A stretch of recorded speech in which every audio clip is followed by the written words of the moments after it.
A Árvore da Fé Cristã, por Jacob Böhm. Livro traduzido do original em inglês, The Tree of Christian Faith, pela Sociedade das Ciências Antigas. Quem quiser acompanhar o que será lido, o link está no descritivo. Peço-vos encarecidamente que, quem queira, possa e deva me ajudar financeiramente, centavos serão muito bem-vindos. Os links também estão no descritivo para Pix, Apoia-se e Vaquinha. Também é possível comprar livros que chegam até mim pela lista da Amazon. Caso lá não esteja algum livro que você gostaria, basta solicitá-lo. Eu o incluirei e você poderá comprá-lo. E também curtam, compartilhem, comentem, inscrevam-se no canal. Tudo isso gera engajamento e possibilita a disseminação desse conhecimento e também a ampliação do meu trabalho. Pela presença, muito obrigada. Uma ótima escuta a todos. A Árvore da Fé Cristã. Capítulo 1. O que é fé? Como a fé é um espírito em Deus. O Cristo diz: buscai em primeiro lugar o reino de Deus e a sua justiça, e todas estas coisas vos serão acrescentadas. Meu Pai dará o Espírito Santo aos que o pedirem. Quando vier o Espírito da verdade, ele vos conduzirá à verdade plena, pois não falará de si mesmo, mas dirá tudo o que tiver ouvido e vos anunciará as coisas futuras. Ele me glorificará, porque receberá do que é meu, e vos anunciará. Pois eu vos darei eloquência e sabedoria, as quais nenhum de vossos adversários poderá resistir, nem contradizer. E São Paulo diz: não sabemos pedir o que convém, mas o próprio Espírito intercede por nós com gemidos inefáveis, e aquele que perscruta os corações sabe qual o desejo do Espírito. Ora, a fé não é um conhecimento histórico, com o qual o homem pode criar artigos e confiar unicamente neles, forçando a sua mente nas obras da razão. Ao contrário, a obra é um espírito em Deus, pois o Espírito Santo se movimenta no espírito da fé. A fé verdadeira é um poder de Deus, um espírito em Deus. Ela opera em Deus e com Deus. Ela está livre de qualquer artigo, a não ser do verdadeiro amor, onde reúne o poder e a força da sua vida. A conjectura e desilusão humana não têm nenhuma consequência. Assim como Deus é livre de qualquer inclinação, de forma que faz o que quer sem precisar prestar contas sobre isso, a verdadeira fé também é livre no Espírito de Deus. Ela não tem inclinação senão ao amor e à misericórdia de Deus.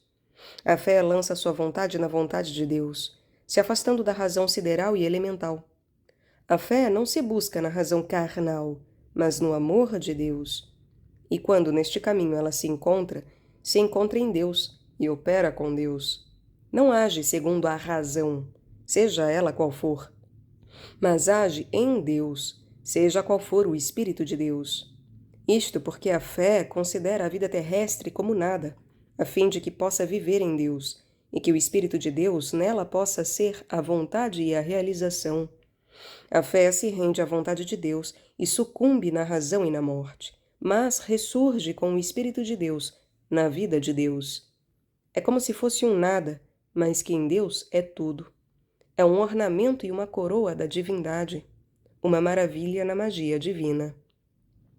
Ela faz onde não há nada e vai onde nada é feito. É operativa e ninguém vê o seu ser. Ela se eleva, embora não precise de elevação. É poderosa e ao mesmo tempo a mais modesta humildade. Ela tudo possui e ao mesmo tempo não aspira a mais do que a bondade. Ela é desta forma livre de qualquer iniquidade e não possui lei, pois a implacável ira da natureza não tem influência sobre ela. Ela existe na eternidade, pois não é compreendida na terra. Ela não é ameaçada por nada, e exatamente como a eternidade, é livre, e não repousa em nada, a não ser em si mesma, onde há uma eterna bondade, tranquilidade. Assim também ocorre com a fé verdadeira e reta. Ela é em si um ser essencial, Ela tem vida, mas não busca a sua vida, e sim a vida da tranquilidade eterna. Ela sai do espírito da sua vida e se possui. Está livre de dor, assim como Deus está livre de dor. E habita na eterna liberdade de Deus. Com relação à eterna liberdade de Deus, é como um nada, e mesmo assim está em tudo.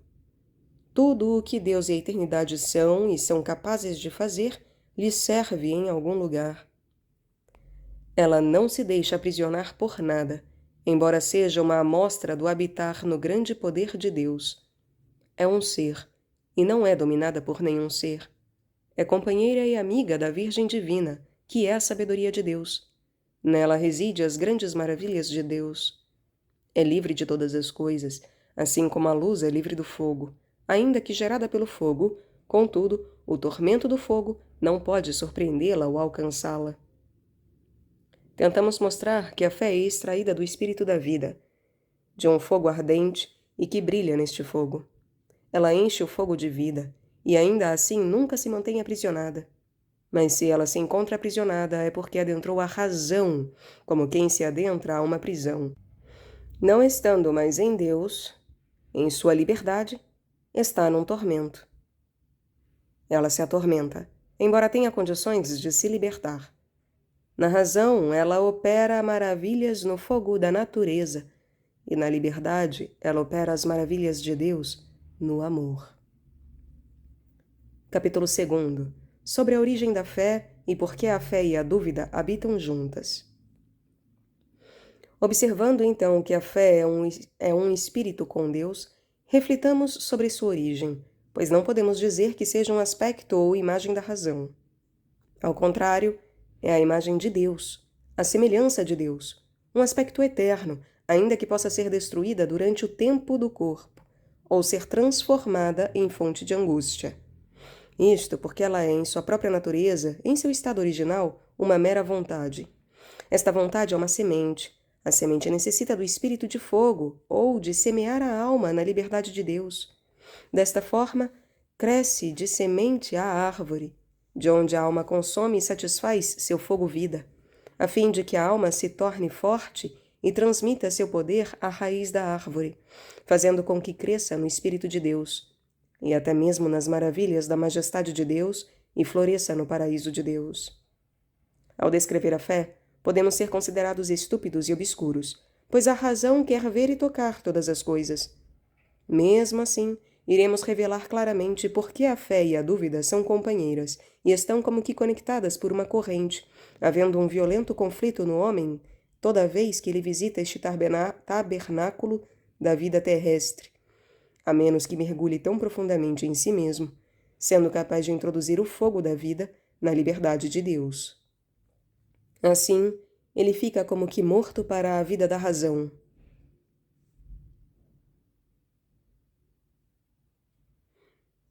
Mesmo assim, iremos revelar claramente por que a fé e a dúvida são companheiras e estão como que conectadas por uma corrente, havendo um violento conflito no homem toda vez que ele visita este tabernáculo da vida terrestre, a menos que mergulhe tão profundamente em si mesmo, sendo capaz de introduzir o fogo da vida na liberdade de Deus. Assim, ele fica como que morto para a vida da razão. Não obstante, ele vive para Deus, que é a altíssima e preciosa vida de um homem, raramente encontrada neles, pois se assemelha à primeira imagem criada por Deus. Embora o que é mortal ainda se apegue a ele, a razão é como que uma imagem morta, que pertence à dissolução, onde o verdadeiro homem não vive, pois a verdadeira vida permanece no lugar oposto, e está em outro mundo, em outro princípio, vive em outra fonte. Compreendam da seguinte forma: a origem da vida humana é vista e conhecida, surge no ventre. Sabe-se no que ela se qualifica e se movimenta, nas 4 formas: fogo, ar, água e carne. Apesar disto, em tal vida não há nada mais do que vida animal, pois que a sua razão vem das estrelas. O sol e as estrelas fazem uma tintura nos 4 elementos, quando vem a razão e o poder, qualidade, assim como o prazer na dor. Mas isto está longe de ser a verdadeira vida humana. Pois a razão natural não busca nada mais elevado que a si mesma em suas maravilhas. E não obstante, há no homem um desejo e uma grande ânsia por uma vida melhor, mais elevada e eterna, onde tal tormento não exista. Embora a razão não compreenda e não veja este desejo, há na razão um mysterium que o prova e o conhece, de onde surge o desejar. Com isto, reconhecemos que esse mysterium foi implantado já na primeira criação, e é uma possessão própria do homem. Assim como o desejo e o anseio são um apetite mágico. Além do mais, acreditamos que assim como este mysterium, estamos num lugar estranho, e que o mysterium não é encontrado no espírito deste mundo, pois este não o compreende e não o encontra. Podemos ver que Adão caiu violentamente, e que este mysterium, na vontade da alma, é uma fonte oculta, revelada num outro princípio. Acreditamos mais que tudo que este mysterium reside oculto no fogo, na fonte da angústia, e é revelado através da angústia da vontade. Observamos ainda como o mesmo mysterium é mantido aprisionado pelo espírito deste mundo, e como a razão da vida exterior tem o poder de adentrá-lo e frustrá-lo, não permitindo que o mysterium se atenha à luz, mas o encobre, a fim de que a força geradora, amor divino, não se manifeste, mantendo-se oculta no mysterium.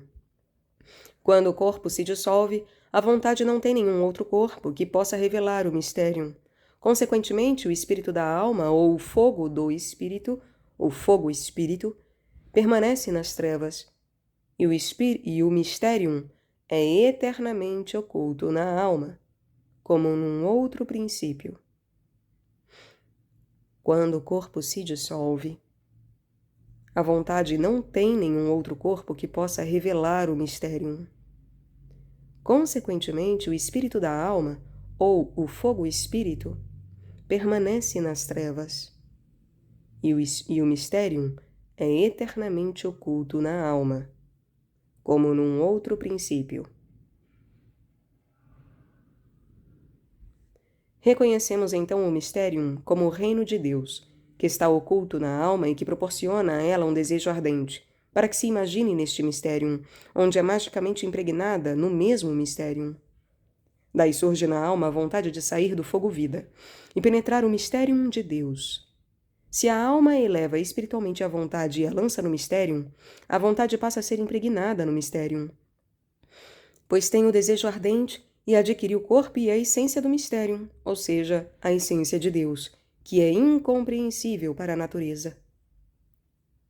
Assim, a vontade extrai a semelhança, ou imagem de Deus, para si mesma.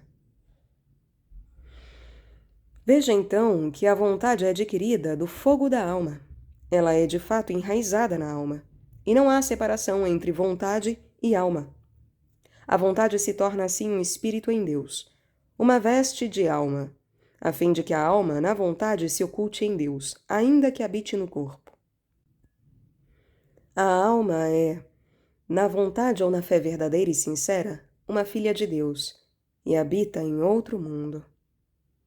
Não se deve compreender esta vontade como sendo histórica, em que a razão sabe que há nela um desejo por Deus, mas que mantém este desejo aprisionado na fraqueza, não permitindo que a vontade saia da alma e penetre na vida ou no mysterium de Deus. Esta razão forma opiniões e envolve a vontade na desilusão. Com a desilusão, a vontade não pode alcançar o mysterium de Deus. Ela permanece desta forma na desilusão, ou bem escondida na alma, direcionada para algo futuro, na medida em que a razão mantém a vontade como uma prisioneira no desejar da carne. Na magia sideral, sempre dizendo: amanhã tu sairás em busca do mysterium de Deus. Na verdade, não há faculdade individual de descoberta. Esta ideia é enganadora. Do mesmo modo, não existe liberdade na desilusão, em que a vontade é capaz de penetrar e ver a Deus, de forma que a razão possa se imaginar realizando alguma coisa e agradando a Deus. Não há caminho mais perfeito do que tirar a vontade da razão, ao invés de fazer a vontade buscar a si mesma, mas se lançar totalmente no amor e na vontade de Deus, desprezando a razão pelo caminho. Não há caminho mais perfeito do que tirar a vontade da razão, ao invés de fazer a vontade buscar a si mesma, mas se lançar totalmente no amor e na vontade de Deus, desprezando a razão pelo caminho. Embora estes tenham sido grandes pecados e vícios perpétuos, aos quais o corpo se entregou, deveríamos, pela vontade unicamente, superá-los, valorizando o amor de Deus muito mais do que a corrupção do pecado. Deus não é aquele que recebe pecados, mas aquele que recebe a obediência e a vontade livre. Ele não tolera o pecado junto de si, mas sim uma vontade humilde que deixa a casa do pecado e que mais não deseja pecar, que se afasta para fora ou além da razão e entra no seu amor como uma humilde criança obediente. Esta criança ele recebe, pois é pura. Mas se a vontade ainda permanece na desilusão, fica circundada por esta desilusão, então ela não é livre. Observe que Deus é em si livre do que é mal. A vontade também deve ser livre, pois assim será a imagem, semelhança e própria possessão de Deus. Observe que Deus é em si livre do que é mal. A vontade também deve ser livre, pois assim será a imagem, semelhança e a própria possessão de Deus, como o Cristo nos ensina. Todo aquele que o Pai me der virá a mim, e quem vem a mim, eu não o rejeitarei. Capítulo 3. Sobre a propriedade da fé, como ela emerge da vontade do desejar natural para penetrar a vontade livre de Deus. Compreendamos melhor da seguinte forma. Sabemos e reconhecemos nas Sagradas Escrituras, assim como pela luz da natureza, que tudo procede do Ser Eterno, o bem e o mal, o amor e a ira, a vida e a morte, a alegria e tristeza. Não é por isso que podemos dizer que o mal e a morte vêm de Deus, pois em Deus não há morte e mal algum, e por toda a eternidade nada do que é mal entra nele. Sabemos e reconhecemos nas Sagradas Escrituras, assim como pela luz da natureza, que tudo procede do Ser Eterno. O bem e o mal, o amor e a ira, a vida e a morte, a alegria e tristeza. Não é por isso que podemos dizer que o mal e a morte vêm de Deus, pois em Deus não há morte e mal algum, e por toda a eternidade nada do que é mal entra nele. A fúria vem unicamente do fogo da natureza, onde a vida é encontrada como na magia, onde cada forma de anseio deseja e desperta um outro anseio. Como consequência, surgem as essências da pluralidade, de onde maravilhas são geradas pela manifestação da eternidade em similitudes. É preciso dizer ainda que na vontade de Deus é um desejo que faz surgir a magia de onde floresce a pluralidade. Contudo, a pluralidade não é a própria vontade de Deus. Esta é livre de todos os seres. A vontade de Deus é livre de todos os seres. Mas no anseio da vontade, a natureza é trazida à tona com todas as formas. E assim, tudo surge do processo de desejo ou da magia eterna. Sabemos que tudo aquilo que busca a vida, que se imagina no anseio e coloca sua vontade na natureza, é o filho da natureza e tem com ela uma única vida. Mas tudo aquilo que com sua vontade se afasta do anseio da natureza para aderir à vontade livre de Deus é conhecido e recebido pela vontade livre. É um espírito em Deus. E embora esteja na natureza, da mesma forma que a natureza foi gerada desde a eternidade na vontade de Deus, seu espírito vida está fora da natureza, na vontade livre.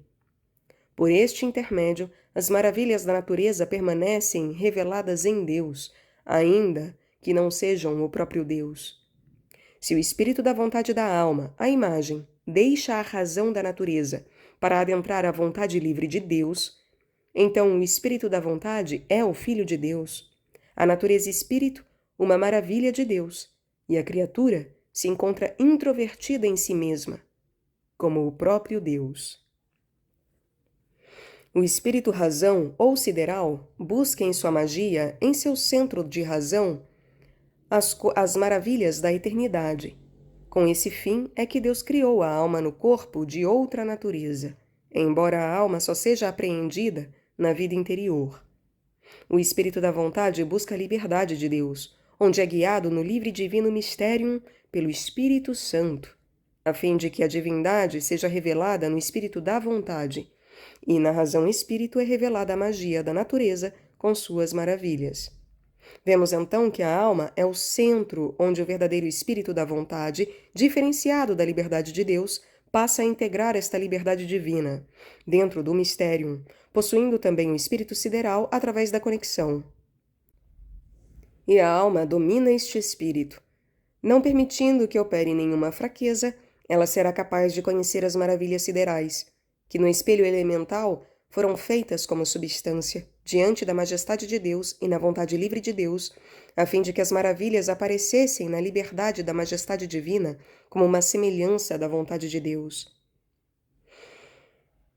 Não se deve pensar com isso que a liberdade de Deus se mistura com as maravilhas da natureza e com o que é semelhante, com o intuito de ser um. Não. Deus permanece eternamente livre. Ele habita nas maravilhas, assim como a alma habita o corpo. Quanto menos o corpo estiver ligado à alma ou ao fogo da luz, menos a natureza estará ligada à divindade. Ainda que o fogo seja um ser e tenha desde a eternidade se separado em duas partes, em fogo e luz, entendendo por fogo a fonte da natureza e por luz o mysterium do espírito de vida sem uma fonte, o fogo também é um mysterium. Assim, compreendamos que isto também se aplica ao homem. A alma é o fogo da verdadeira vida humana, que Deus soprou com seu espírito, da natureza eterna ou do centro de Deus em Adão. O espírito gerado do fogo da alma, formado pelo Espírito de Deus à sua própria imagem, possui o mysterium divino, de onde a vontade do amor de Deus é gerada, de onde surge a magia ou desejo para que o espírito da vontade anseie a Deus. Quando a magia divina surge ou sai do mysterium oculto na liberdade de Deus, é como uma ramificação ou um crescimento no reino de Deus. É algo que cresceu do mysterium de Deus e opera na vontade de Deus, revelando as maravilhas na sabedoria de Deus. Nunca, ainda que, em Deus, algo novo foi gerado sem ser eterno na sabedoria de Deus, que não tenha número ou fundamento, mas só no espírito da alma este infinito e eterno mysterium é revelado para a maior glória de Deus e da própria alma, ou seja, para a alegria eterna da criatura. Desde então, a ânsia corrupta e terrestre se mistura com as fontes siderais. A alma, na dolorosa queda de Adão, se imaginou com sua vontade nas estrelas e na ânsia terrestre, introduzindo em si mesma a magia contrária. Sua vontade foi quebrada e a imagem divina destruída. A celeste imagem divina do homem tornou-se terrestre, a fim de que a vontade correta se voltasse para o espírito deste mundo, razão pela qual são geradas as estrelas. Se faz necessário agora, para a verdadeira imagem de Deus, destruída e tornada terrestre, que se torne outra e renasça. Não haveria sido encontrado remédio algum para esta imagem se o Verbo do centro de Deus, que é a própria vida de Deus, não tivesse se tornado homem e dado um novo nascimento em si próprio à pobre alma, cuja imagem estava corrompida. Com isto, um novo socorro foi prestado à verdadeira imagem. Senão, ela teria sido eternamente roubada da liberdade e majestade de Deus. Sendo as almas procedentes de uma, todas têm sido geradas a partir da raiz corrupta. Contudo, desde que a nova vida regenerada no Cristo veio habitar a alma novamente, É preciso que lancemos nossa vontade na regeneração, através de Cristo, pois em Cristo renascemos com nossas almas em Deus, alcançando mais uma vez a imagem. Depois da queda, o mistério em nossa alma só permaneceu na magia da natureza, cujo centro é um fogo. A imagem havia deixado a liberdade de Deus para adentrar uma outra magia, ou seja, o princípio externo. Ora, quando isto se quebra em pedaços no ser, a própria imagem corrupta da alma fica nua, exposta, como uma criança perdida. A única coisa que ela pode despertar em seu próprio centro é a fonte do fogo ardente, pois ela deixou o Verbo de Deus, ou o mistério de Deus, para penetrar um espelho destrutível, o espírito deste mundo, que tem um começo e um fim. É também por isso que o corpo da alma se tornou totalmente terrestre, e uma oração à destruição e à morte. Tendo Deus, através da graça, voltado seu amor a nós, dirigido a alma através de Cristo para a liberdade e enfraquecido o mistério na imagem, a fim de que esta possa mais uma vez habitar em Deus ou no paraíso das maravilhas, se faz necessário que apartemos nossa vontade do outro centro, o da vida transitória, introduzindo-a na vontade livre de Deus. Para que isto ocorra, não se faz necessário apenas uma história ou ciência, para que o homem possa dizer: eu acredito que seja, eu sei, eu desejo, e continue com a sua vontade mergulhada no princípio externo. Não. Nas Escrituras, vemos. É preciso nascer de novo através da água e do Espírito Santo para ver o reino de Deus. É preciso haver determinação. A vontade da razão deve ser quebrada. Deve haver um movimento vivo da vontade que atravessa e luta contra a razão.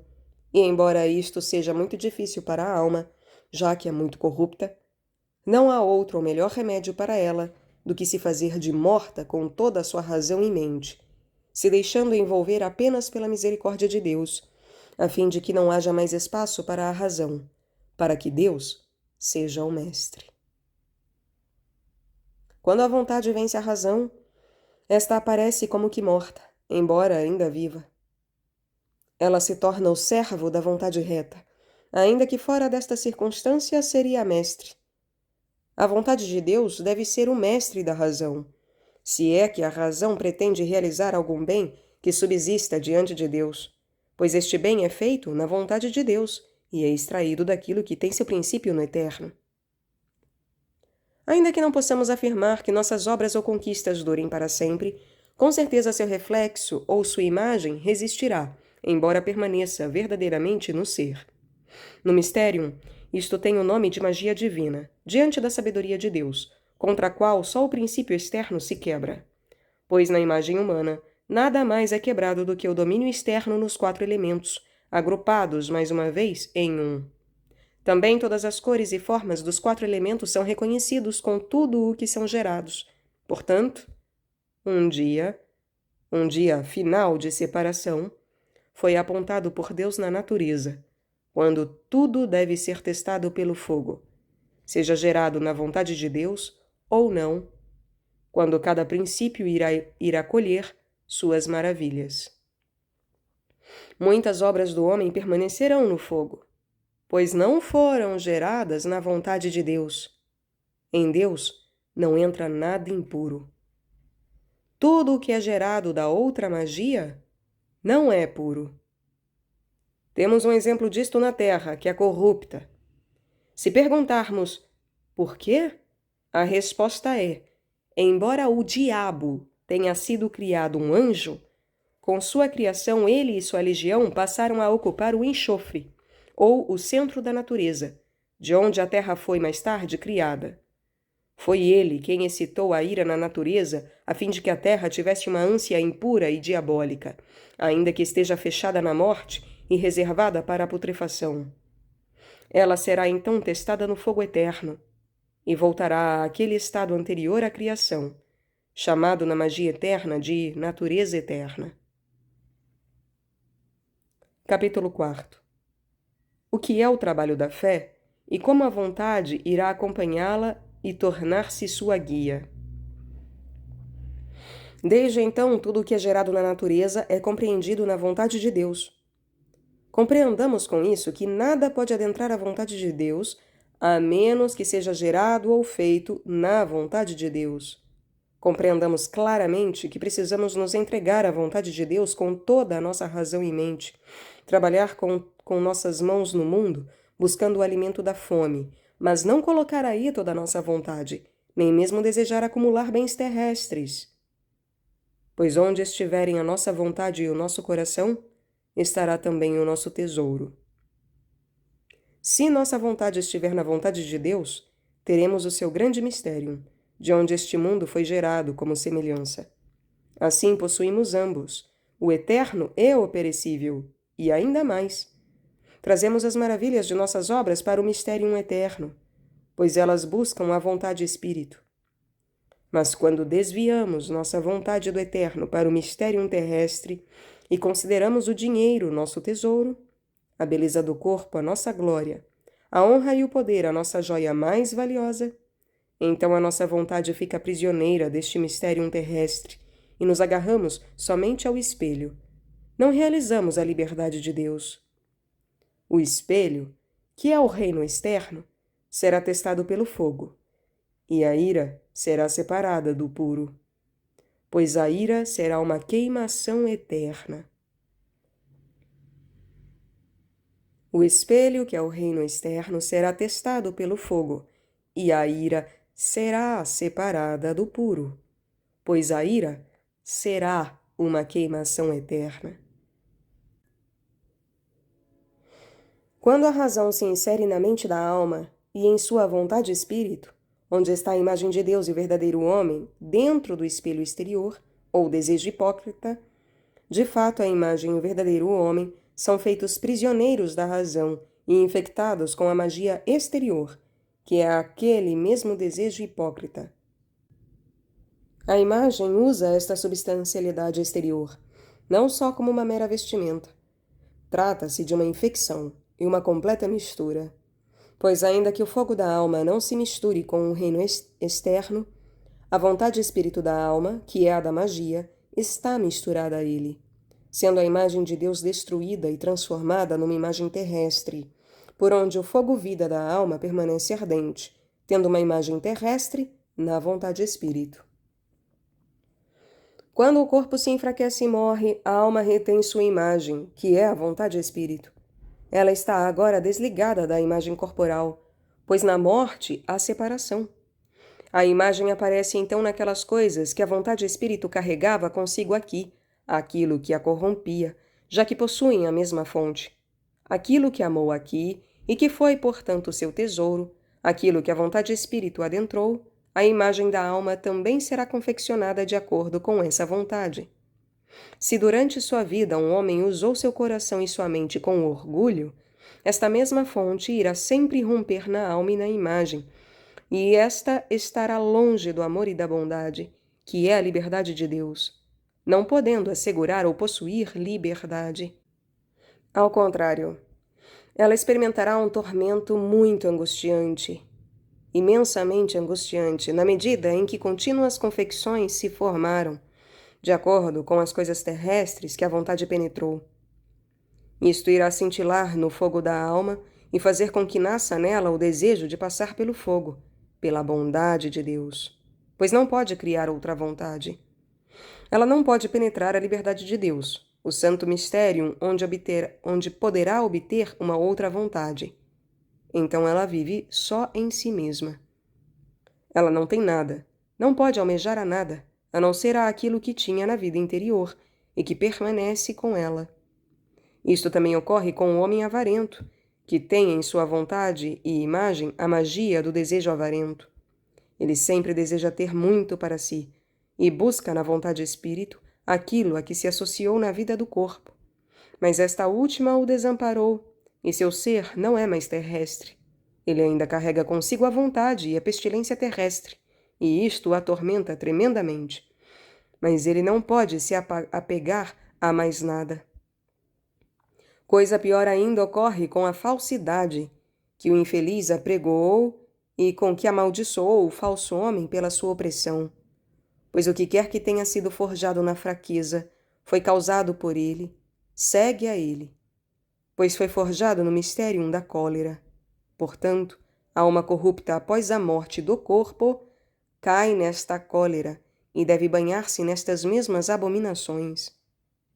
Se fosse possível usar a vontade para entrar no amor de Deus, ainda assim estas mesmas abominações e fraquezas a segurariam, pois produzem um desespero eterno, forçando a alma a se desesperar, renunciar a Deus e desejar unicamente surgir e viver naquelas abominações. Esta passa a ser sua alegria, blasfemar contra Deus e seus santos, exaltando-se nas abominações, acima de Deus e do reino dos céus, sem reivindicar ou ver nenhum dos dois. Com isto, levamos o leitor a considerar o que é a vontade e a convicção, o mestre e o guia, que introduzem a imagem do homem, tanto no amor de Deus, como na ira de Deus. Pois na vontade é gerada a fé verdadeira e reta, onde permanece a nobre imagem de Deus. Na fé renascemos em Deus, através de Cristo, e obtemos novamente a nobre imagem que Adão perdeu e que Cristo trouxe novamente dentre a humanidade, com a vida de Deus. A vontade falsa, mais que tudo, destrói a imagem, pois a vontade é a raiz da imagem. Ela atrai o mistério de Deus para dentro de si. O espírito do mistério revela aquela bela figura e a reveste com o mistério divino, que é a substancialidade de Deus. Entendam por isso o corpo celeste de Cristo, que nasceu de Deus através da amável e bem-aventurada Virgem, de sua sabedoria, e que enche o céu.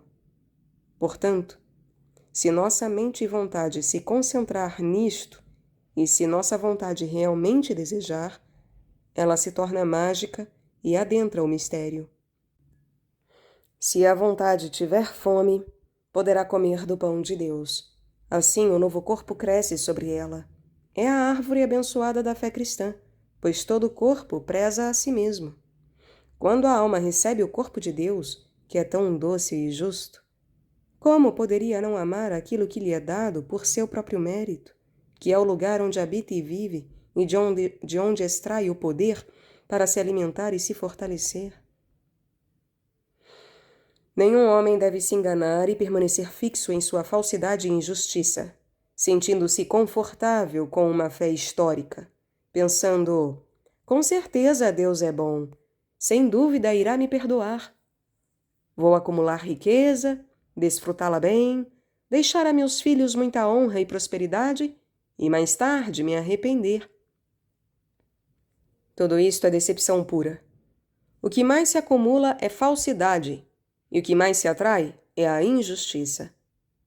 Mesmo que isto seja feito com a melhor intenção e da forma mais correta, continua sendo terrestre, pois tu fundastes teu coração e tua vontade num vaso terrestre.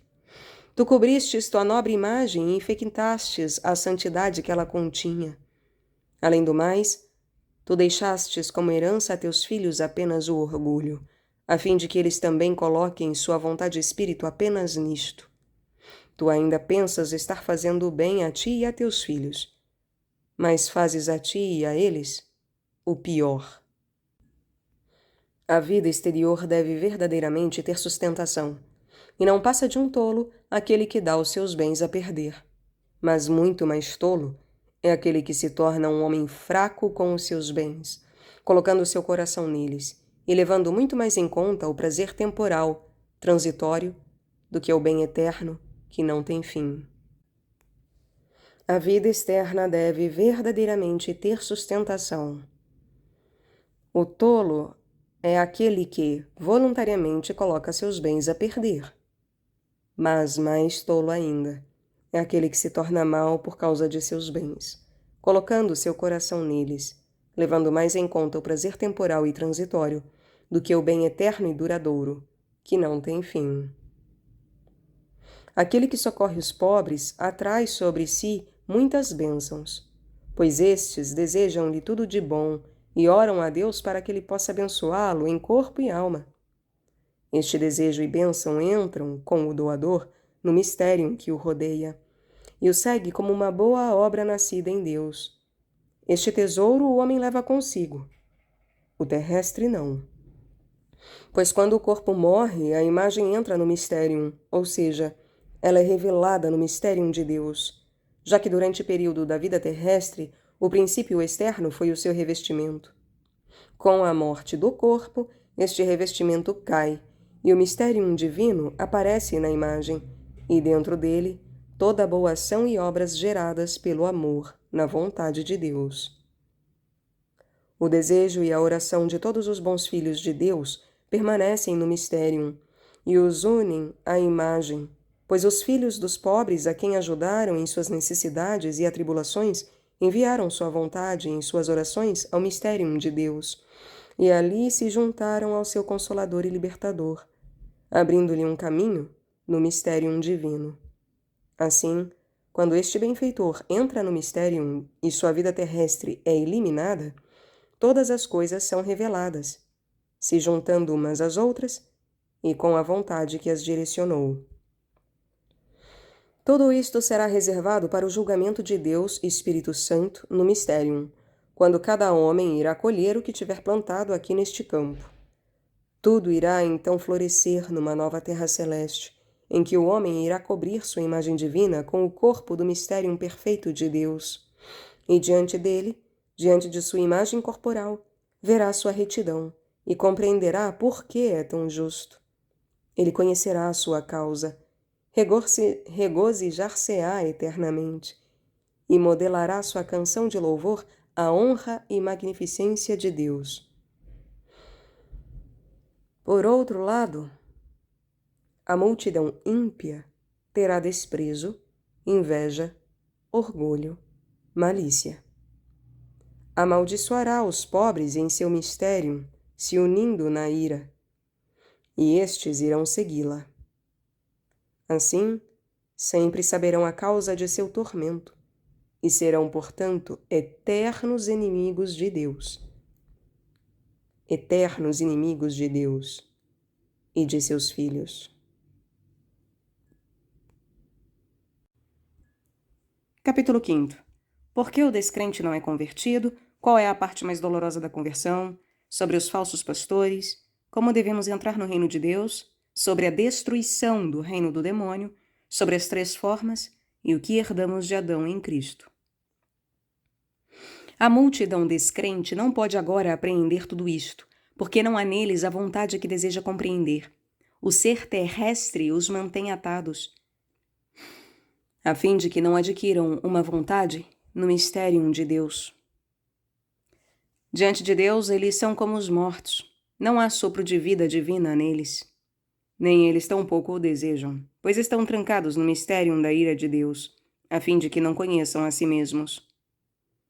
Não foi Deus quem fez isto a eles, mas eles mesmos penetraram e aprofundaram neste estado, por sua própria vontade e espírito. Desta forma, correm como homens loucos, ainda que o tesouro esteja oculto dentro deles, no centro, no princípio divino, e ainda que possam, muito bem, superar o ser terrestre e a fraqueza e penetrar a vontade de Deus. Eles permitem intencionalmente que a ira os tome, pois o orgulho e a honra própria os satisfazem perfeitamente, e é isto o que os aprisiona. Mas após esta vida, não há mais remédio para eles. Quando o fogo da alma é exposto e ardente, ele só pode ser apagado por nada menos que a bondade de Deus, ou seja, pela água da vida eterna no mysterium de Deus. Mas ninguém se preocupa com isso, pois há um grande abismo entre eles, ou um princípio inteiro. Mas nesta vida, enquanto a alma ainda nada e queima no sangue, tudo é possível, pois o Espírito de Deus voa nas asas do vento. Deus se tornou homem. O Espírito de Deus penetrou a alma com a vontade. Ele deseja a alma. Ele coloca sua magia em direção à alma. A alma precisa unicamente abrir a porta, e ele irá entrar voluntariamente para desvelar o nobre grão da árvore da fé cristã. Esta é, porém, a parte mais dolorosa, a mais difícil de ser compreendida pelo homem. A necessidade de ter o espírito da sua vontade guiado para fora de seu tesouro terrestre, fora do orgulho, da avareza, da inveja, da ira e da falsidade, que ameaça o Espírito de Deus. Sua boca não pode ser um dissimulador, e nem a sua vontade e o seu coração permanecerem fixos no mistério terrestre. Ele deve ser sério desde o fundo de sua alma e de seu coração. A vontade deve se voltar para o mistério divino, chamado o amor de Deus, a fim de que o Espírito de Deus possa ter espaço e lugar nele, para soprar a pequena centelha divina. Não há outro remédio, e o fingimento não serve para nada. Um homem pode decorar as Escrituras e se sentar a vida inteira numa igreja, mas mantém na imagem de sua alma um homem bestial e terrestre que só tem falsidade em seu coração. Sua vontade dissimulada não serve para nada. Um sacerdote que age externamente de acordo com o mistério de Deus, mas que não tem a imagem de Deus dentro de si, ainda se sustenta unicamente na honra e avareza. É um recinto para o demônio, um dos mais egoístas, pois é apenas um impostor que se utiliza do mistério de Deus, além de ser um ilusionista sem poder. Ele mesmo não possui o mistério de Deus. Como então irá oferecê-lo aos outros? Trata-se de um falso pastor e um lobo entre as ovelhas. Pois todo aquele que carrega o mistério de Deus, ou seja, que o despertou e dele se rodeia, é guiado pelo Espírito de Deus. Ele é o sacerdote de Deus, pois prega a partir de Deus. Nenhum homem pode ensinar corretamente, a não ser que ensine a partir do mistério de Deus. Mas como irá ensinar aquele que está fora dele? Não irá ensinar a arte e razão terrestres? E no que isso afeta o mistério de Deus?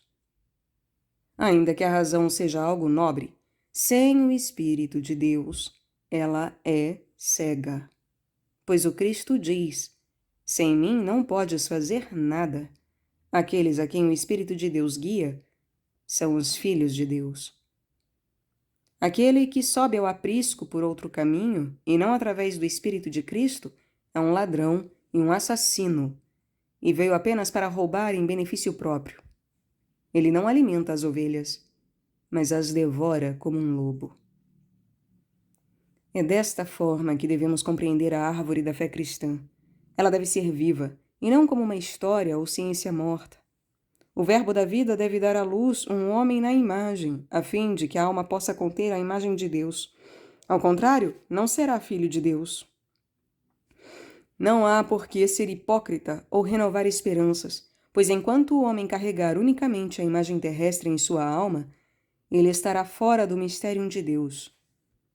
Ainda que pense, eu irei, de fato, me converter um dia, mas antes irei juntar o suficiente para mim, para que eu não fique necessitado e para que os negócios terrestres não fiquem no meu caminho mais tarde. Não. Este é um truque demoníaco.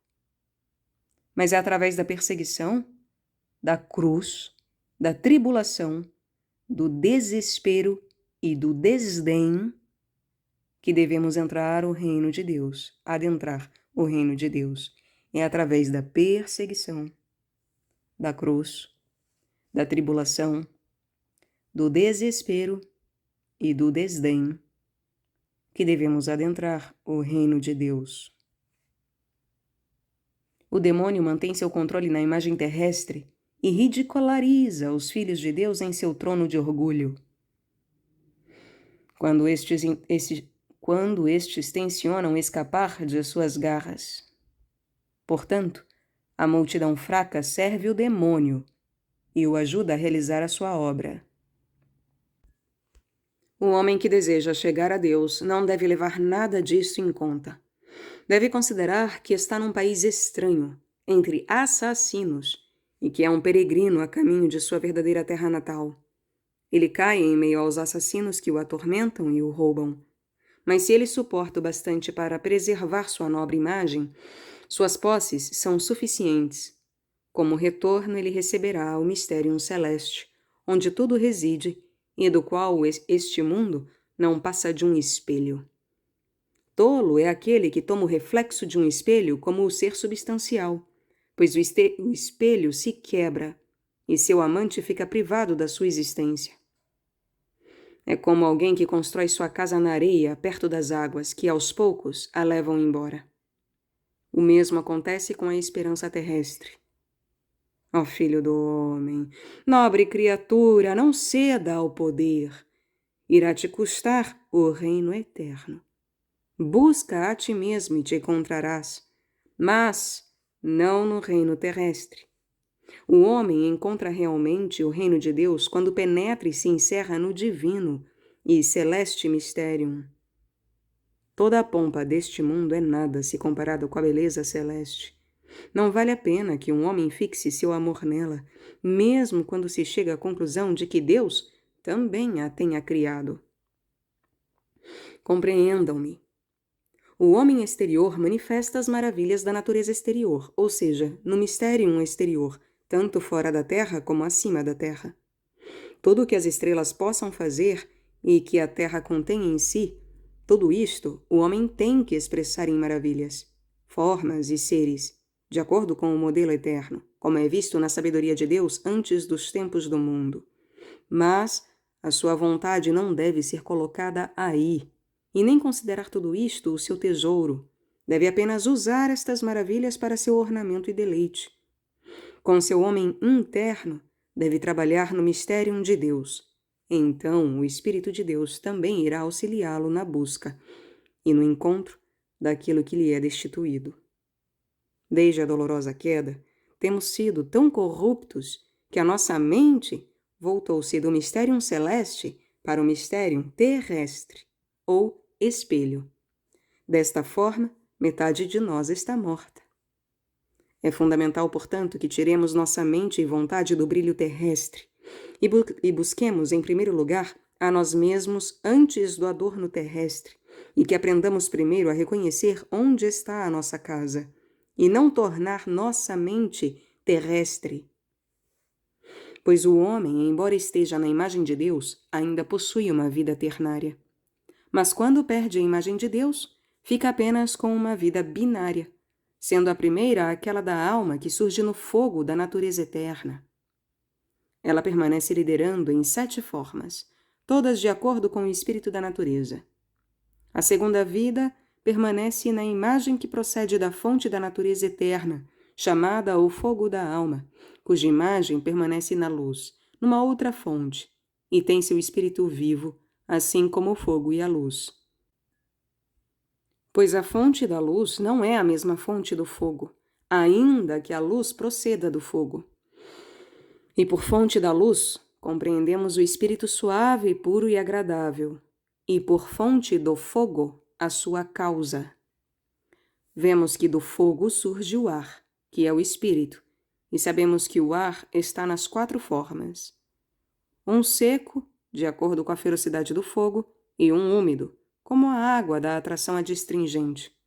Um terceiro é suave, procedente da luz, e o quarto é procedente do terror do fogo feroz.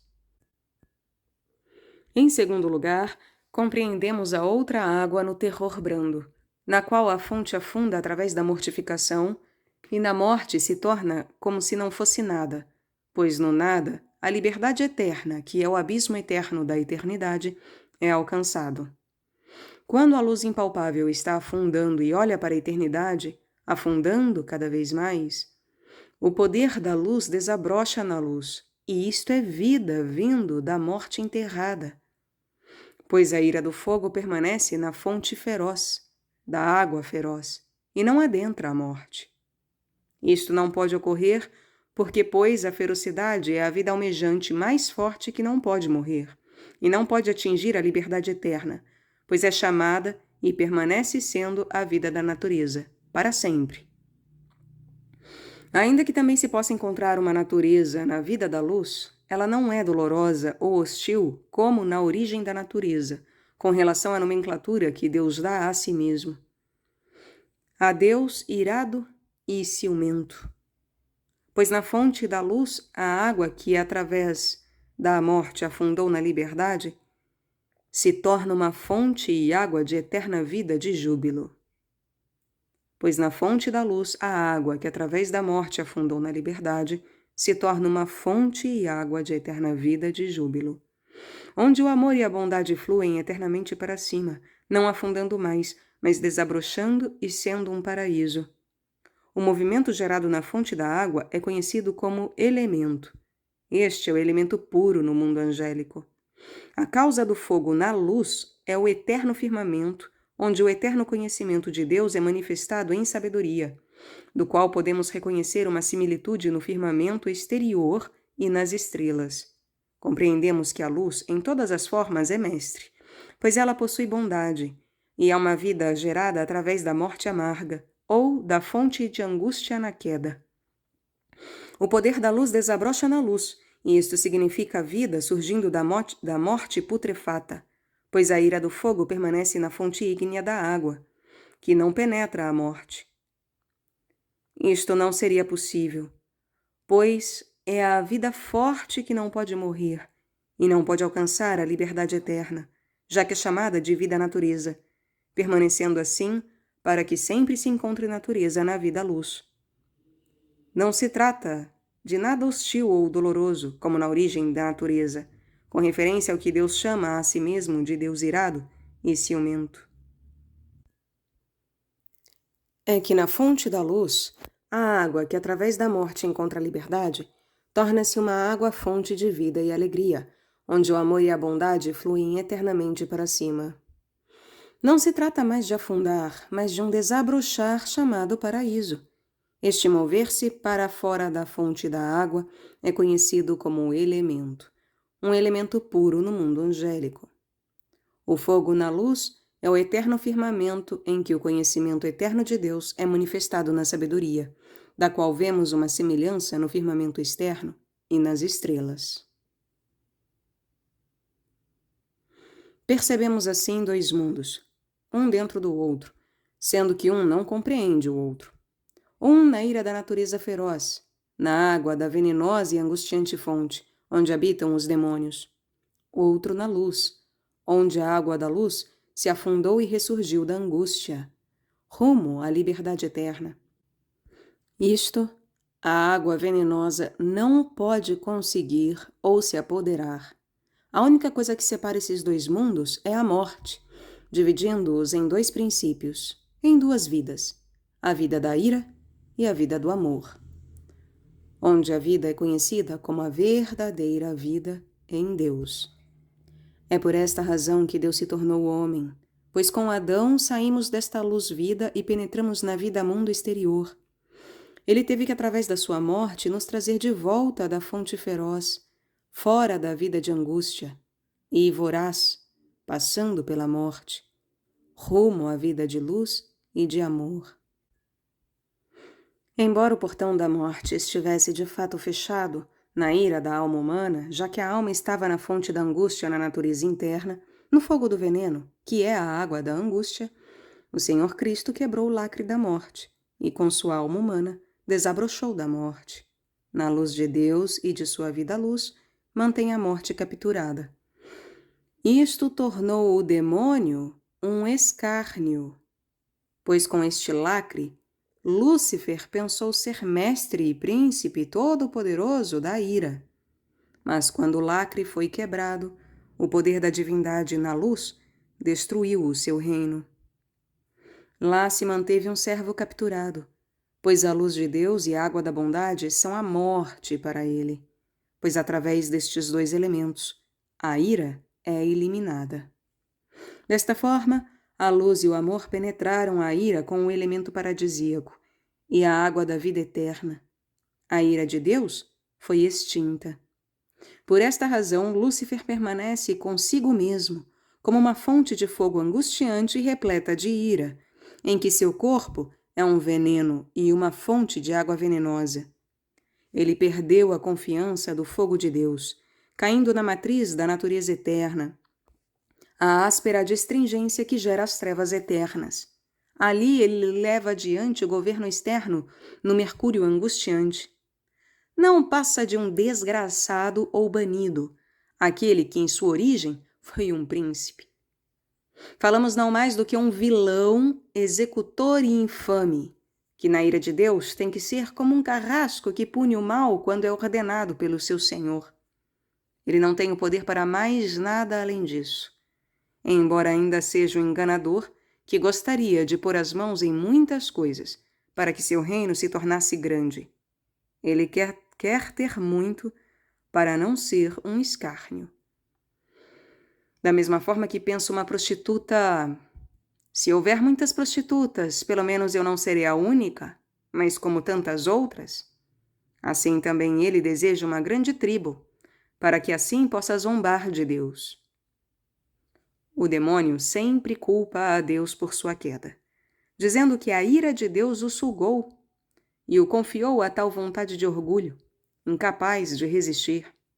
Ele pensa que se pelo menos pudesse levar muitos consigo, muitos daqueles que fazem o mesmo que ele, seu reino cresceria, e todos poderiam amaldiçoar a Deus, tentando se justificar. Sua força e seu deleite em sua obscura e amarga angústia é nunca poder eliminar o fogo de dentro de si e voar sobre os tronos. Ele ainda se diz Senhor e Rei, e ainda que seja mau, é o Senhor de sua legião, na ira de suas criaturas. Mas com a ira fora de suas criaturas, ele não tem poder de agir. Ali tem que permanecer como um cativo impotente. É preciso compreender que a vida humana tem duas formas, uma de acordo com o fogo da natureza, outra de acordo com o fogo da luz, onde queima o fogo do amor, onde a nobre imagem de Deus aparece. E, portanto, a vontade do homem deve penetrar a vontade de Deus. Assim ele passa pela morte de Cristo e, com a alma de Cristo, penetra a liberdade eterna de Deus, na vida de luz, permanecendo ali com Deus em Cristo. A terceira forma de vida é a vida exterior criada pelo mundo, pelo sol, estrelas e elementos. O Espírito de Deus soprou esta vida nas narinas de Adão, com o espírito do mundo maior, quando ele também se tornou uma alma exterior, que nada no sangue e na água e queima no fogo ardente e exterior, ou calor. Essa vida exterior não penetra a imagem, ou a vida interior. Nem a imagem permite que ela penetre a luz interior, que brilha através da morte e com seu poder desabrocha na liberdade eterna, pois a vida exterior é apenas uma similitude da vida interior. O espírito interior deveria apenas manifestar as maravilhas eternas no espelho exterior, como a sabedoria de Deus estava por trás da magia divina, e trazê-las a um espelho figurativo, ou seja, um espelho maravilhoso para a honra de Deus e satisfação do homem interior, gerado de Deus. Mas sua vontade não deveria penetrá-lo, trazendo as maravilhas externas para a imagem, como reconhecemos agora com grande pesar que o homem traz para sua mente e imagina um tesouro terrestre que destrói a imagem pura de Deus de acordo com o segundo princípio. Em seu atual estado, a vontade e o espírito do homem penetra o ser terrestre, introduzindo ali o seu amor. Sua imagem reside no ser terrestre, ou seja, penetra o tesouro ou vaso terrestre. A imagem em tal imaginação também se torna terrestre e passa novamente pela morte, perde Deus e o reino dos céus, pois sua vontade e espírito permanece fixo no seu amor pela vida externa. A vida externa precisa morrer e ser rompida, a fim de que o homem crie a imagem tal como possa aparecer o reino interno. Seu espírito vontade irá então permanecer com seu amor nas maravilhas externas. Com a morte da vida exterior, ele irá trazer estas imagens diante do julgamento de Deus. Ali o espírito vontade terá que passar através do fogo e pelo fogo sua imagem será testada. Tudo o que for terrestre deve ser queimado e banido da imagem, pois esta deve ser pura, sem manchas. Assim como a luz subsiste no fogo, assim também a vontade e espírito deve subsistir no fogo de Deus. E se ela não pode passar desobstruída através do fogo de Deus e através da morte, esta mesma imagem da alma será lançada nas trevas eternas. Esta é a dolorosa queda de Adão. Ele colocou sua vontade e espírito na vida exterior, no princípio externo, na ânsia falsa, e se imaginou na vida terrestre. Com isto, saiu do paraíso que, através da morte, desabrocha no segundo princípio, no exterior. Ele penetra então a morte. Teve, portanto, que morrer, para que sua imagem fosse destruída. Isso nós herdamos de Adão. Mas herdamos também a regeneração do segundo Adão, o Cristo. Devemos penetrar a encarnação de Cristo e ir com ele em sua morte, e com ele da morte, desabrochar no mundo paradisíaco, na eterna substancialidade da liberdade de Deus. Capítulo 6. O que a luxúria pode provocar, como que caímos com Adão e renascemos com Cristo, e sobre a difícil tarefa de ser um verdadeiro cristão. Compreendemos que tudo ocorreu por causa da luxúria. A corrupção surgiu da luxúria e continua surgindo. A luxúria é um imaginar em que a imaginação se insinua em todas as formas da natureza, a fim de que fiquem impregnadas com a coisa da qual surge a própria luxúria. Com isso, compreendemos o espírito exterior do homem, que é similar ao interior. A luxúria é um imaginar em que a imaginação se insinua em todas as formas da natureza, a fim de que fiquem impregnadas com a coisa da qual surge a própria luxúria. Com isto, compreendemos o espírito exterior do homem, que é similar ao interior. Ele cedeu à luxúria diante da imagem pura, e por causa disto, fixou sua imaginação no interior, ocasião em que foi tentado. Como ele não caiu morto imediatamente, deu espaço em sua vontade e espírito para o exterior. Assim, o exterior encontrou abrigo no interior e acabou por se tornar dono da casa, obscurecendo o interno, a fim de enfraquecer a imagem pura. A imagem pura caiu entre assassinos, ou seja, entre espíritos cruéis da natureza e da origem de vida. Isto manteve a imagem cativa e extraiu dela o manto do paraíso, deixando-a meio morta. Houve a necessidade de um samaritano, o Cristo. Foi por isto que Deus se tornou homem. Se a ferida pudesse ser curada através de uma palavra ou uma palavra de perdão, Deus não teria se tornado homem. Mas Deus e o paraíso estavam perdidos, e mais que tudo, a nobre imagem havia sido destruída e desolada. Ela precisava ser regenerada a partir de Deus. Portanto, Deus veio com seu Verbo, que é o centro da vida de luz, e se tornou carne, a fim de que a alma pudesse novamente receber uma morada paradisíaca e divina. Compreenda que, como a alma de Adão havia aberto a porta das essências ígneas, deixando entrar a essência terrestre, cuja fonte se insinuou na imagem paradisíaca, tornando-a terrestre, então o coração de Deus abriu as portas das essências de luz e cobriu a alma com um corpo celeste. E assim, as essências do corpo santo foi imaginado diante da imagem, diante das essências da alma. A alma foi então mais uma vez impregnada, para que com a sua vontade e espírito entrasse através da morte na vida paraíso. Veio então a tentação de Cristo. Ele foi tentado para se verificar se a alma comeria do Verbo do Senhor, podendo, através da morte, penetrar a vida de Deus. Isto finalmente se realizou na árvore da cruz, quando a alma de Cristo passou pelo fogo da ira, pela fonte externa, pela morte, e desabrochou no mundo paradisíaco santo, onde Adão foi criado. Com isto, nós homens fomos auxiliados mais uma vez.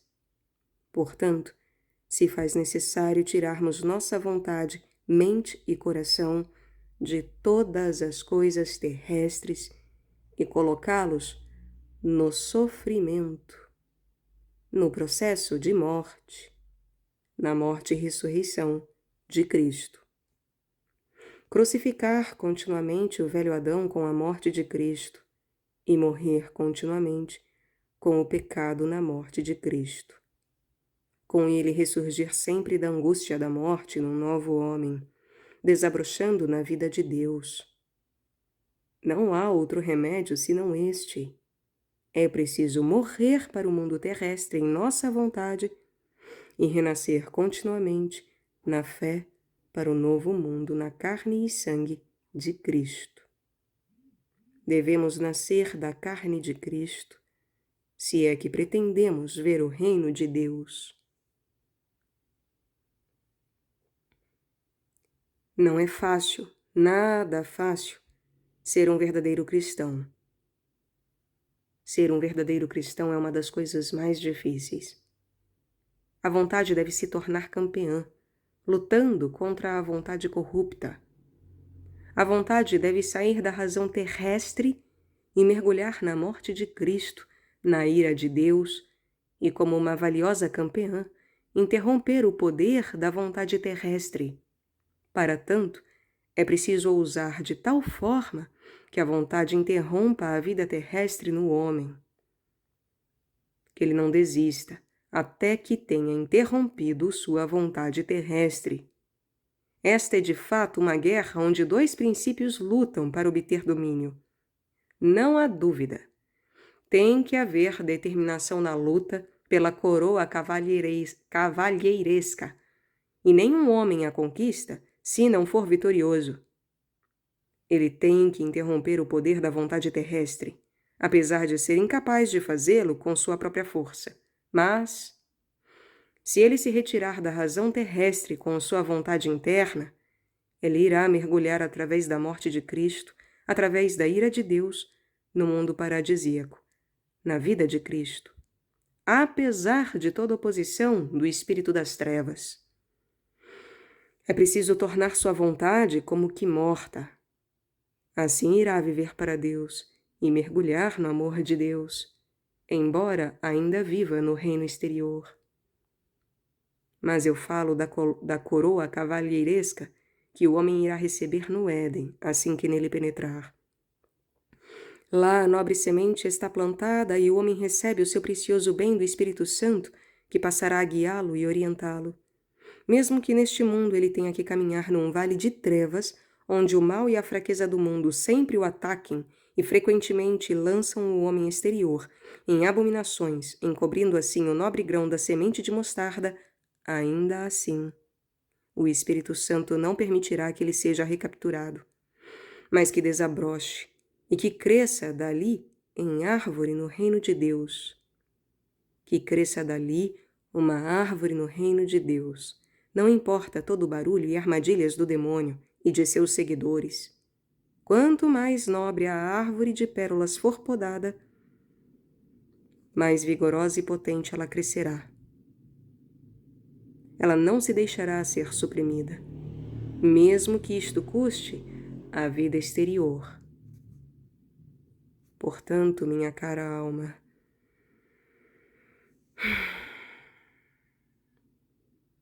investigue corretamente a árvore da fé cristã. Ela não pertence a este mundo. Ela deve estar de fato dentro de ti.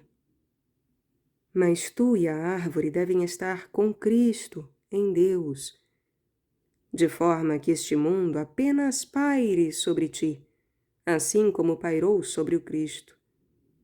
E que não se entenda com isso que este mundo não vale nada e que não tenha proveito diante de Deus.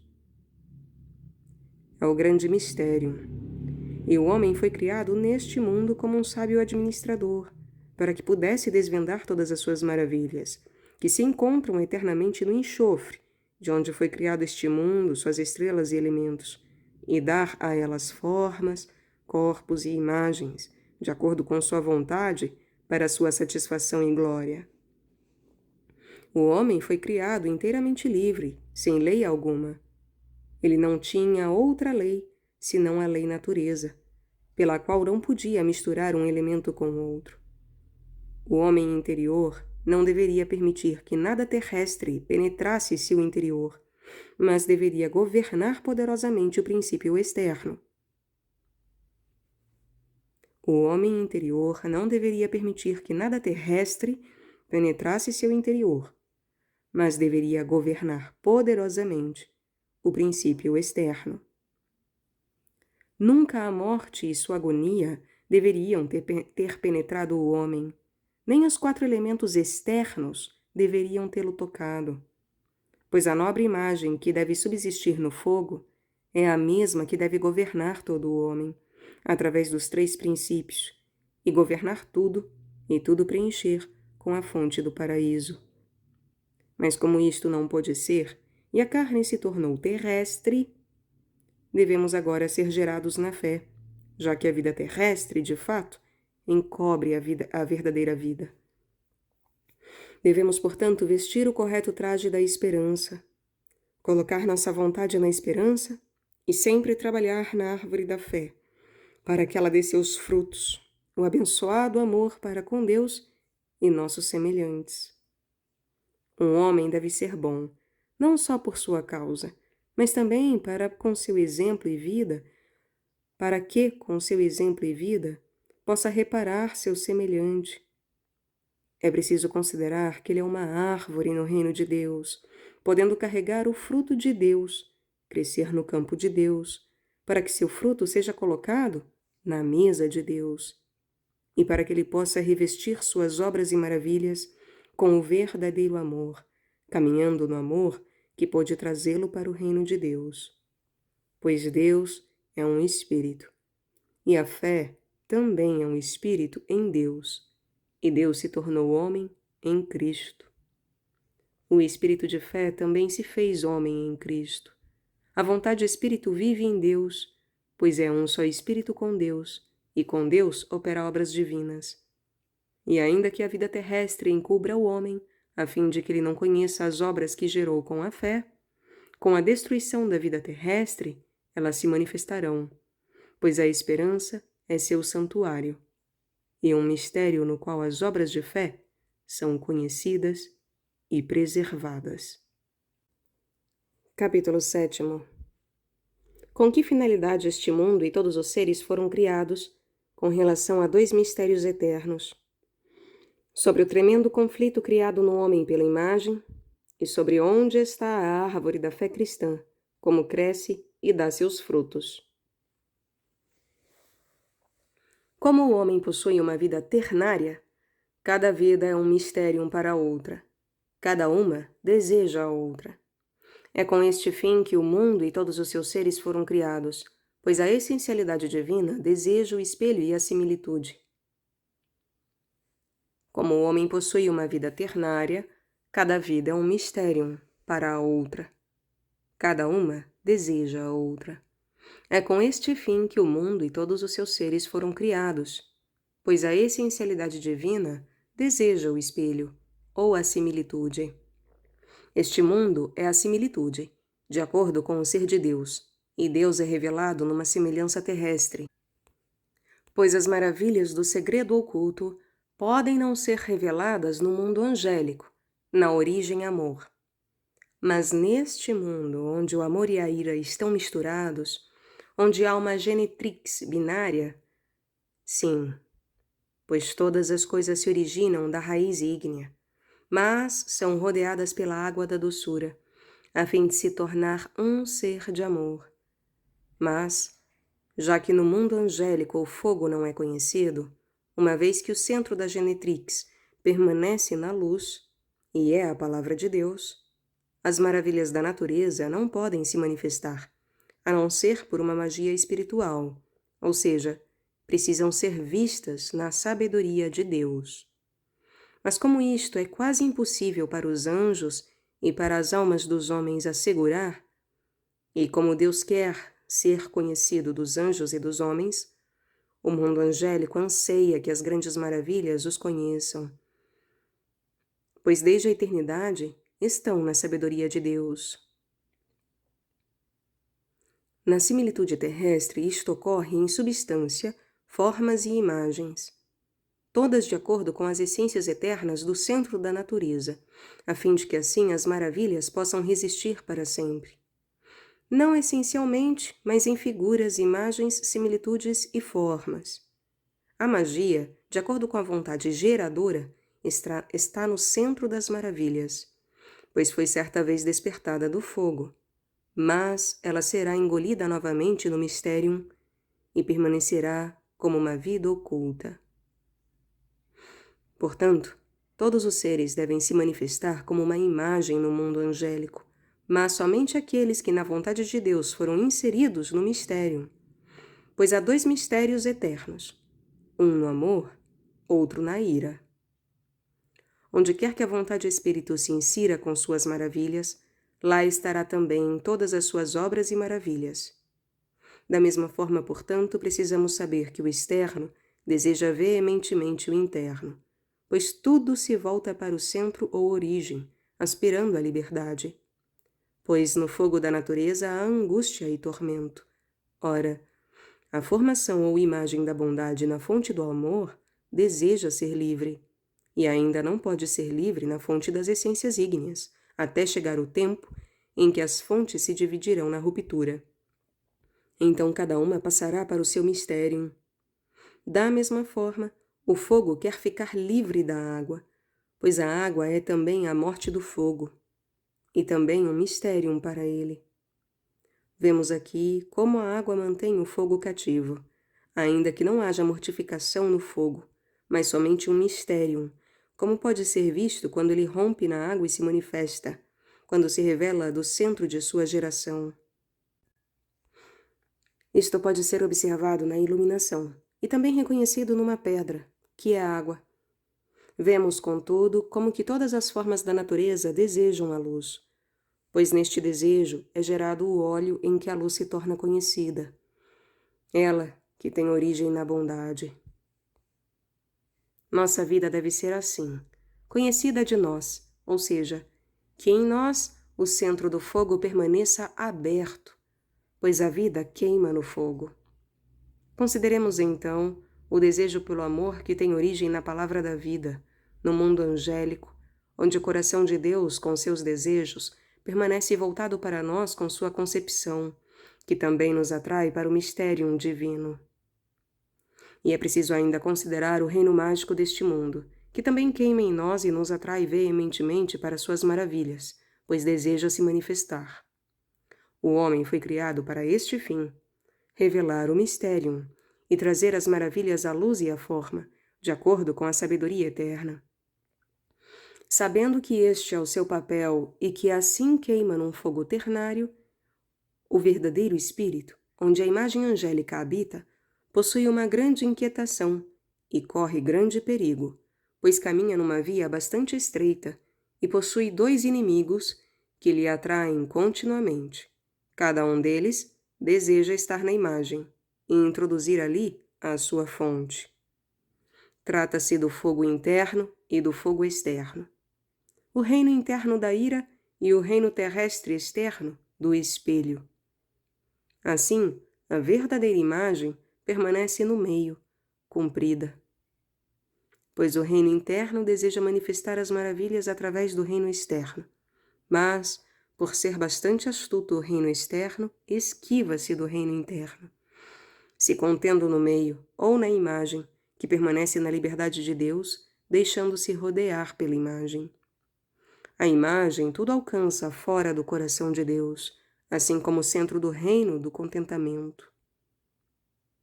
A imagem tem de se defender, para não deixar entrar o hóspede terrestre, muito menos um que seja ígneo, ainda que seja gerada do 2, ou seja, a vida do fogo e as maravilhas da vida eterna. Portanto, é extremamente necessário, para a imagem do homem, ter uma vida temperada, ou seja, com temperança, e tranquila, e não se saturar do reino externo, o que a impediria de habitar a nobre imagem. Com isto compreendemos a grande luta do homem pela imagem de Deus, pois há 3 vidas lutando por ela: a vida ígnea externa, a vida divina e, por fim, a vida terrestre. A nobre imagem permanece ao meio, sendo disputada pelas três.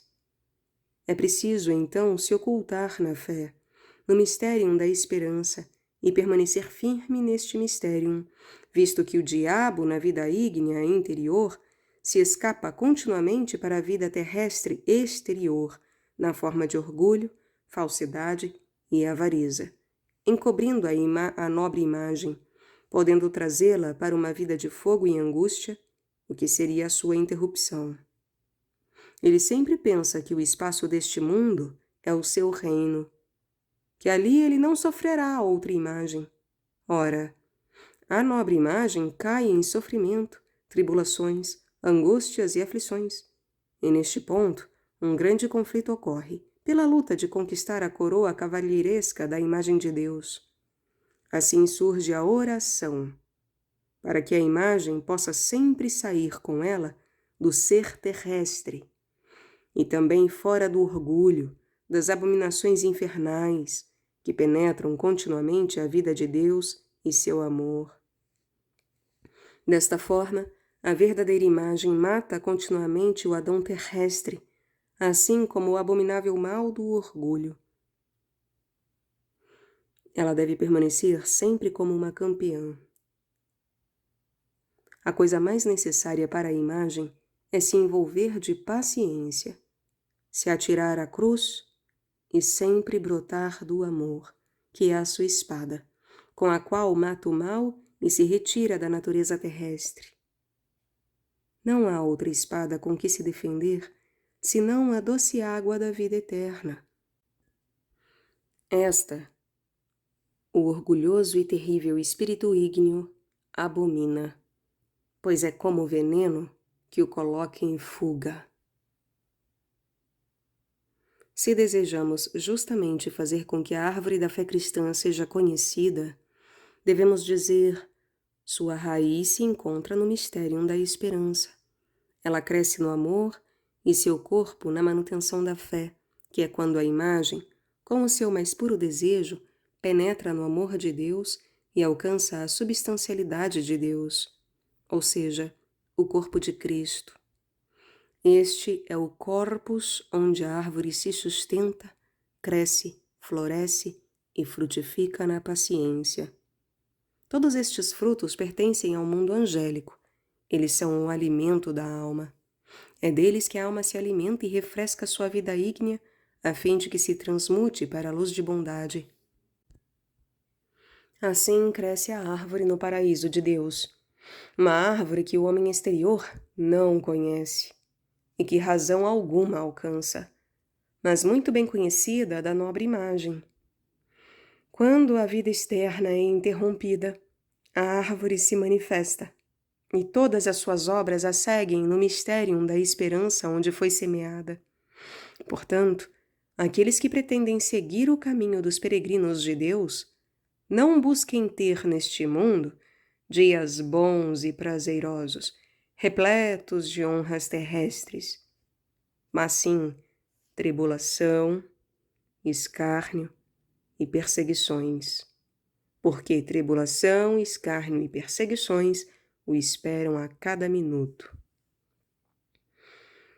Aqui ele está apenas num vale de miséria e deve permanecer continuamente na guerra, pois o demônio o ataca como um leão que ruge e incita todos os seus filhos da fraqueza contra ele. Ele é considerado um tolo, um estranho ao seu irmão, a casa de sua mãe o despreza e o rejeita. Ele passa por tudo isso e semeia na tribulação, sofre angústias, mas não há ninguém que o compreenda ou que tenha seu coração tocado. Todos dizem que sua loucura é sua ruína. E assim ele permanece oculto ao mundo, pois com sua nobre imagem ele nasceu, não do mundo, mas de Deus. Ele semeia na dor e colhe na alegria. Mas quem poderia expressar a glória com que é recompensado? Ou quem ousaria falar sobre a coroa cavalheiresca que lhe pertence?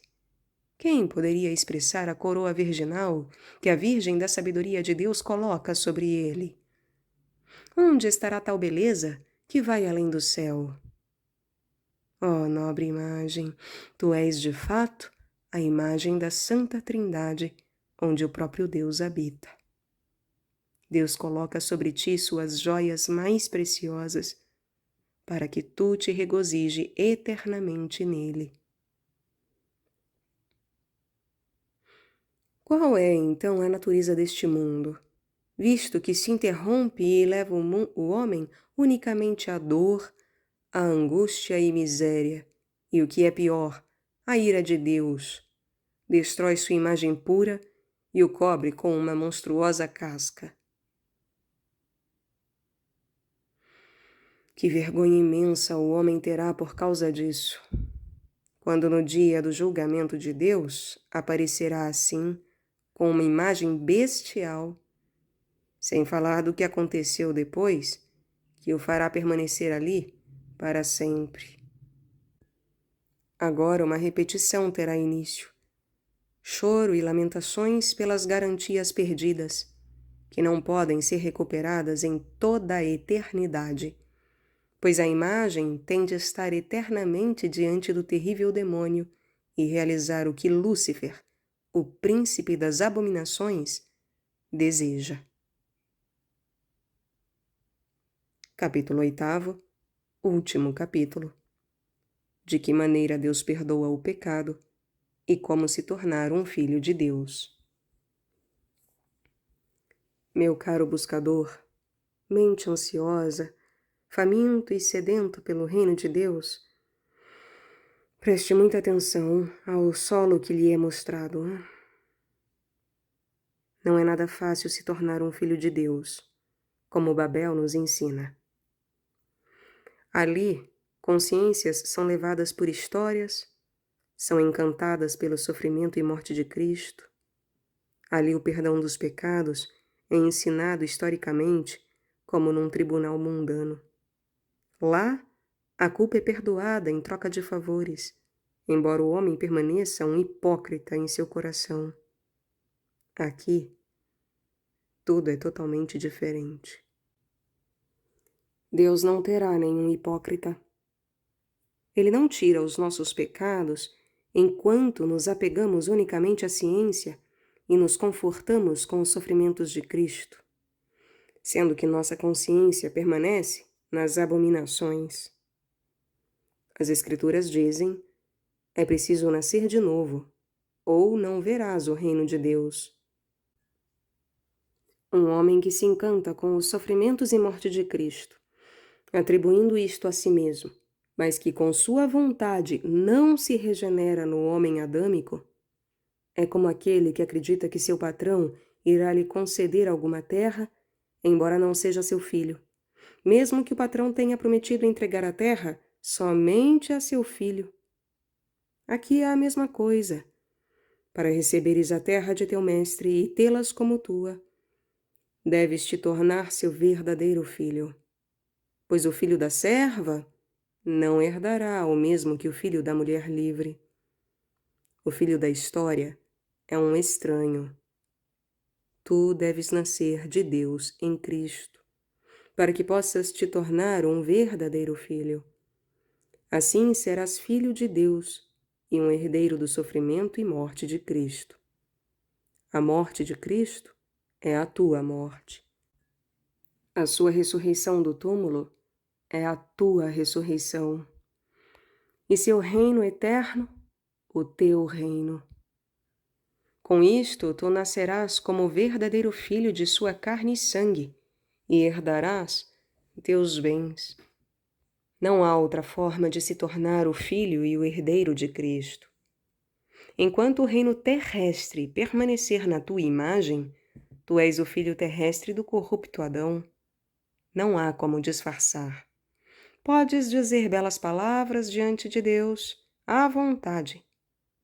Tu não passas de um filho estranho, e os bens de Deus não serão teus, até que tu te tornes como o filho pródigo, num real ato de penitência e arrependimento por tua herança perdida. É preciso, para tanto, que tu saias com tua vontade espírito desta vida terrestre e interrompa a vontade terrestre. É doloroso renunciar com a mente e vontade espírito aos tesouros uma vez possuídos, nos quais a vontade espírito foi gerada. E tu entrarás na vontade espírito de Deus.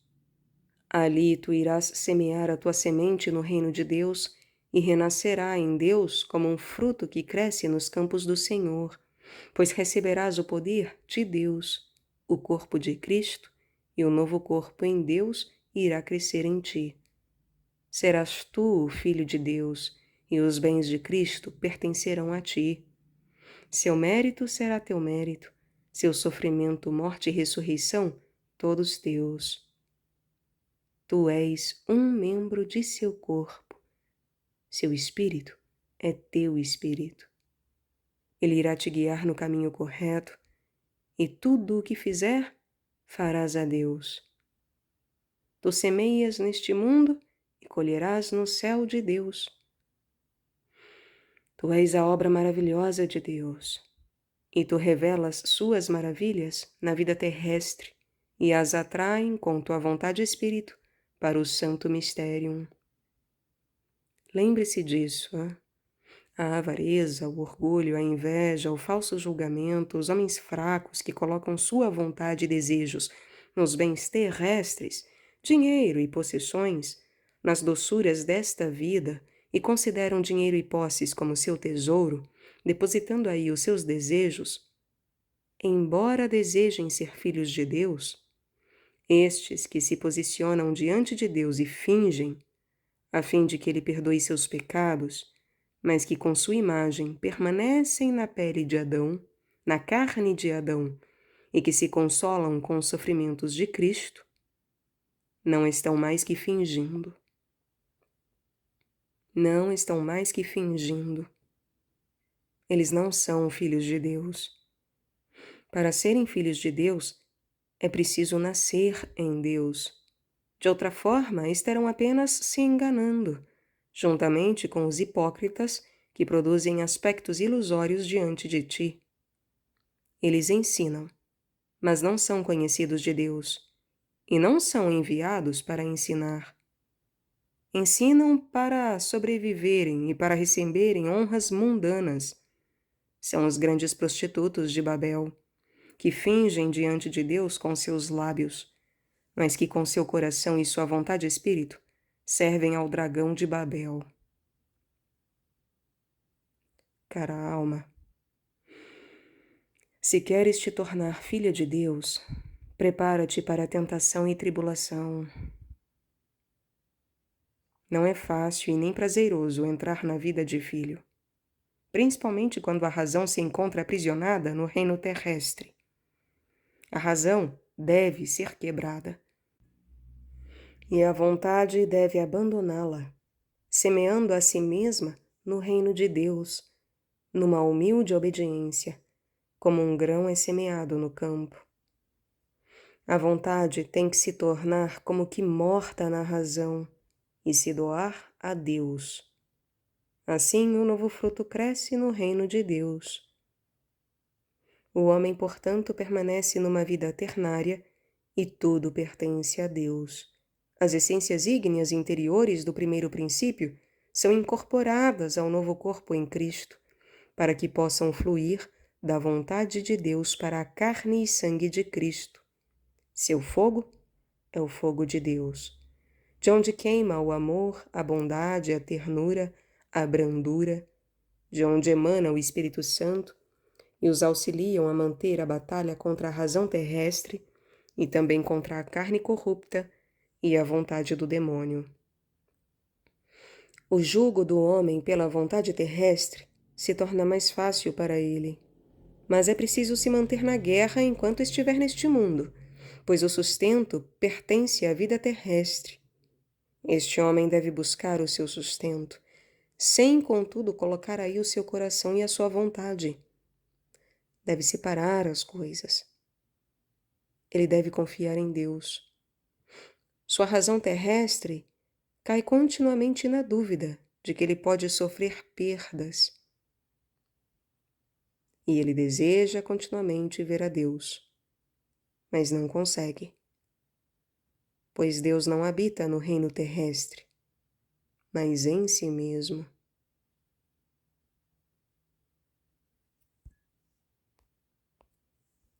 Desta forma, a razão por não poder ver a Deus deve ser dirigida para a esperança. Lá a dúvida corre contra a fé e destruiria a esperança. Então a vontade determinada deve lutar com a verdadeira imagem contra a razão terrestre. E isto é doloroso, e geralmente vai mal, principalmente quando a razão considera o curso deste mundo e reconhece sua vontade espírito como tola em relação ao curso deste mundo. Dizem as Escrituras: seja moderado, vigie, jejue e ore, a fim de que tu possas adormecer a razão terrestre e torná-la como que morta, para que o Espírito de Deus possa encontrar um lugar em ti. Quando ele aparece, domina rapidamente a razão terrestre e olha com seu amor e doçura para a vontade em sua angústia. E cada vez que isto ocorre, um formoso pequenino galho da árvore da fé é gerado, e toda tribulação e tentação servem para o bem dos filhos de Deus. Pois quando Deus ordena que seus filhos sejam trazidos para a angústia e tribulação, eles se preparam para dar à luz um novo galho da árvore da fé. Cada vez que o Espírito de Deus aparece, ele provoca um crescimento, o que proporciona grande regozijo na nobre imagem. É só uma questão do primeiro terrível ataque violento, quando a árvore terrestre deve ser dominada e o grão nobre semeado no campo de Deus, a fim de que o homem possa aprender a conhecer o homem terrestre. Pois quando a vontade recebe a luz de Deus, o espelho se vê em si mesmo, uma essência vê a outra na luz. Assim o homem em sua totalidade se encontra em si mesmo e sabe o que não pode saber na razão terrestre. O homem em sua totalidade se encontra em si mesmo e sabe o que não pode saber na razão terrestre. Portanto, que ninguém pense que a árvore da fé cristã possa ser vista ou conhecida no reino deste mundo. A razão externa não a conhece, e embora a árvore justa já se encontre no homem interior, a razão externa e terrestre ainda duvida, pois o Espírito de Deus é para ela uma bobagem que não pode ser compreendida. Embora possa ocorrer que o Espírito Santo se revele no espelho exterior, a fim de que a vida exterior tenha grande satisfação e pense: agora eu ganhei um convidado valioso, agora eu vou acreditar, ainda que não haja uma continuação perfeita, pois o Espírito de Deus não mantém seu domínio na fonte terrestre. Ele terá um vaso puro, e quando se retirar em seu princípio, ou seja, sua verdadeira imagem, a vida exterior fica desesperada e retraída. Assim, a nobre imagem deve lutar sempre contra a vida-razão exterior, e quanto mais ela luta, mais cresce aquela árvore justa, pois a imagem coopera com Deus. Pois da mesma forma que uma árvore terrestre cresce ao vento, chuva, frio e calor, também a árvore da imagem de Deus cresce dentre sofrimento e tribulação, na angústia e na dor, no escárnio e no desprezo, e floresce no reino de Deus e gera frutos na paciência.